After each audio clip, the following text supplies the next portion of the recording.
বিসমিল্লাহির রহমানির রহিম।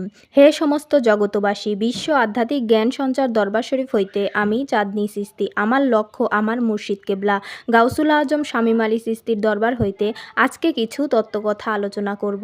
আজকের আলোচনাটি হবে রুহে ইনসানির কোরআন। এই নিয়ে কিছু তত্ত্বকথা আলোচনা করব। সবাই ধৈর্য ও মনোযোগ সহকারে আজকের আলোচনাটি শুনবেন। 30 পারা কোরআন কাগজে লিপিবদ্ধ আছে এবং অনেক আয়াত আছে। আমি বহু চিন্তা ভাবনা করিয়া বুঝিতে পারি না, এই জন্যই বুঝি না এই 30 পারা কোরআন আল্লাহর কথা।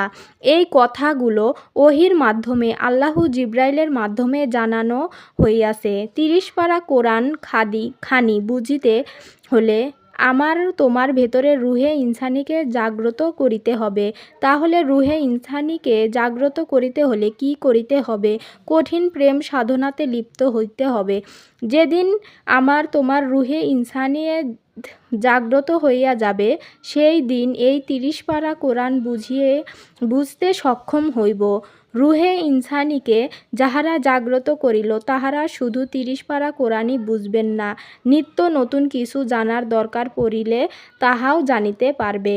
যেমন আমি আজকে নিয়ত করিলাম যে কালকে আমি অমুক জায়গাতে যাব, সেখানে গেলে কি আমার ভালো হবে নাকি মন্দ হবে তাহা আমি জানতে পারবো। আবার দেখা গেল আমার টাকার দরকার, আজকে নিয়ত করিলাম কালকে আমি ব্যাংক থেকে 5 লাখ টাকাও তুলব, তাহলে সেই 5 লাখ টাকা তুলিয়া আনার সময় সন্ত্রাসে অ্যাটাক করিয়া নিয়ে যাবে। তাহা যদি আমি জানতে পারি, তাহলে আমি টাকার জন্য যাব না। তাহলে আমার জানার কি উপায় আছে? এই কথাটি 30 পারা কোরআনে কোথায় লেখা আছে?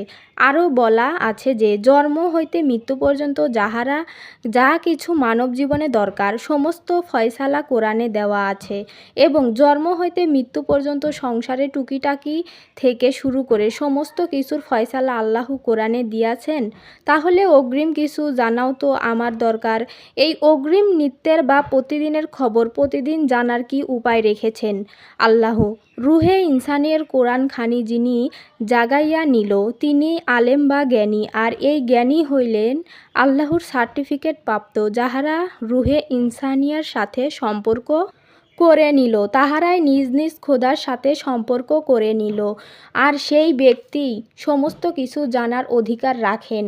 আবার তিনিও তো জ্ঞানী, যিনি মাদ্রাসায় পড়ে সার্টিফিকেট পাইলেন, সেই সার্টিফিকেট পাইলেন সেইটি আল্লাহ দেয় না, দিয়াছে কোনো মানুষেই। তাহাদেরকে যদি আল্লাহ দিত তাহলে তাহারাও আল্লাহর গোপন খবর জানত। তাই তো বলি আল্লাহ আমাদের এবং তোমাদের রুহে ইনসানির সাথে সম্পর্ক করার তৌফিক দান করুক। হে সমস্ত জগতবাসী, আজকে আপনাদের সামনে যে রুহে ইনসানিয়ার কোরআন সম্পর্কে আলোচনাটি করলাম, এই আলোচনাটি কেমন লাগলো? যদি ভালো লেগে থাকে অবশ্যই আমার এই চ্যানেলটি সাবস্ক্রাইব করে পাশে থাকবেন।